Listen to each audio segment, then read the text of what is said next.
जय माता दी दोस्तों। 15 अक्टूबर 2023 रविवार से नवरात्र प्रारंभ हो रहे हैं। शारदीय नवरात्रे प्रारंभ हो रहे हैं। मित्रों, हमें 9 दिन में माता की कैसे पूजा करनी चाहिए, कंजकें कैसे बैठानी चाहिए, कितनी कंजकें बैठानी चाहिए, डेली माता को हमें क्या अर्पण करना चाहिए, माता की पूजा कैसे करना चाहिए, आपको खेतरी कैसे बीजनी है, संकल्प लेना है, फिर गणेश जी की पूजा करनी है, तो ये सारा विधान है।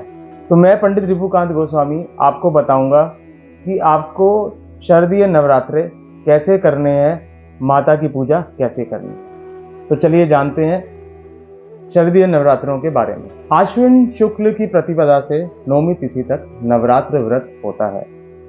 नवरात्र मुख्य रूप से 2 होते हैं, वासंतिक और शारदीय।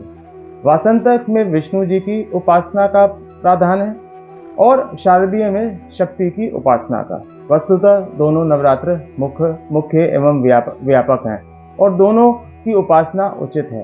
दुर्गा पूजक प्रतिपदा से नौमी तक व्रत रखते हैं। कुछ लोग अन्न त्याग देते हैं, कुछ एक मुक्त रहकर शक्ति उपासना करते हैं, कुछ दुर्गा सप्तशती का सकाम या निष्काम भाव से पाठ करते हैं। संयत रहकर पाठ करना आवश्यक है। अतः यम नियम का पालन करते हुए भगवती दुर्गा का आराधना या पाठ करना चाहिए। नवरात्र व्रत का अनुष्ठान करने वाले जितने संयत, नियमित, शुद्ध रहेंगे, उतनी ही मात्रा में उन्हें सफलता मिलेगी। आरंभ में पवित्र स्थान की मिट्टी से वेदी बनाकर उसमें जौ गेहूं बोएं। फिर उनके ऊपर अपनी शक्ति के अनुसार बनवाए गए सोने, तांबे आदि अथवा मिट्टी के कलश को विधि पूर्वक स्थापित करें। कलश के ऊपर सोना, चांदी, तांबा, मृत्तिका, पाषाण अथवा चित्रमयी मूर्ति की प्रतिष्ठा करें।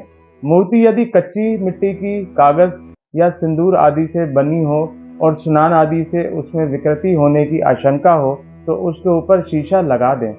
मूर्ति ना हो तो कलश के पीछे स्वास्तिक और उसके दोनों साइड में त्रिशूल बनाकर दुर्गा जी का चित्र, पुस्तक तथा शालिग्राम को विराजित कर विष्णु का पूजन करें। पूजन सात्विक हो, राजस और तामस नहीं। नवरात्र व्रत के आरंभ में स्वस्ति वाचन, शांति पाठ करके संकल्प करें और तब सर्वप्रथम गणपति जी की पूजा करें। मात्र का, लोकपाल, नवग्रह एवं वरुण का सविधि पूजन करें। फिर प्रधान मूर्ति का षोडशोपचार पूजन करना चाहिए। अपने इष्ट देव राम, कृष्ण, लक्ष्मी नारायण या भगवती दुर्गा देवी आदि की मूर्ति ही प्रधान मूर्ति कही जाती है। पूजन विधि आप जैसा भी करना चाहें, आराम से उसको आप कर सकते हैं। दुर्गा देवी की आराधना अनुष्ठान में महाकाली, महालक्ष्मी और महासरस्वती का पूजन तथा श्री दुर्गा सप्तशती का पाठ मुख्य बताया गया है। श्री दुर्गा सप्तशती पुस्तक का इस मंत्र से पंचोपचार पूजन कर यथाविधि पाठ करें। नमो देवै महादेवै शिवै सततम नमः, नमः प्रकृत्यै भद्राय निहत प्रणतः समता।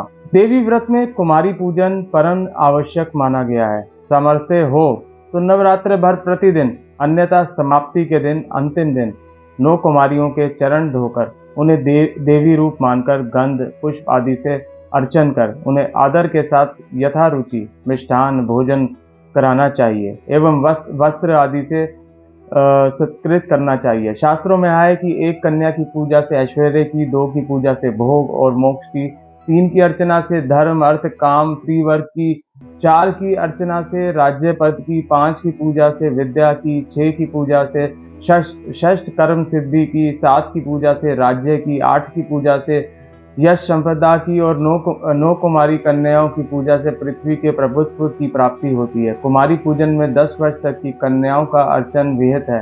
10 वर्ष से ऊपर की आयु वाली कन्या का कुमारी पूजन में वर्जन किया गया है।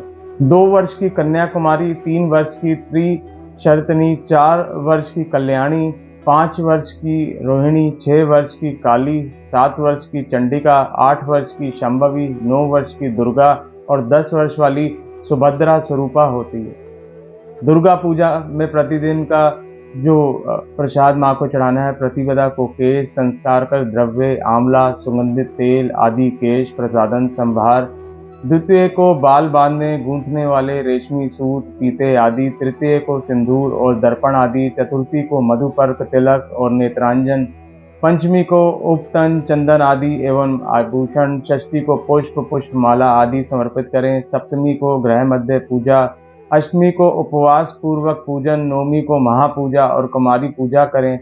दशमी को पूजन के अनंतर पाठकर्ता की पूजा कर दक्षिणा दें एवं आरती के बाद विसर्जन करें। श्रवण नक्षत्र में विसर्जन पूजन प्रशस्त कहा गया है। दशमांश हवन, तर्पण, मार्जन और ब्राह्मण भोजन कराकर व्रत की समाप्ति करें। तो मित्रों, आपने ये जाना कि आपको माँ की पूजा कैसे करनी है, कुमारी पूजिका कैसे करनी है, कितने और किस प्रकार से आपने हवन करना है। और हमारा तो यही आशीर्वाद है और हम माँ से यही कामना करते हैं कि हमें माँ का आशीर्वाद मिले और वर्ष भर हमारे घर के अंदर सुख, संपत्ति, यश, मान, सम्मान और हमारा स्वास्थ्य अच्छा रहे, यही हम माता से कामना करते हैं। आज के लिए बस इतना ही, फिर किसी वीडियो में मुलाकात होगी। तब तक के लिए मुझे दीजिए अनुमति। नमस्कार।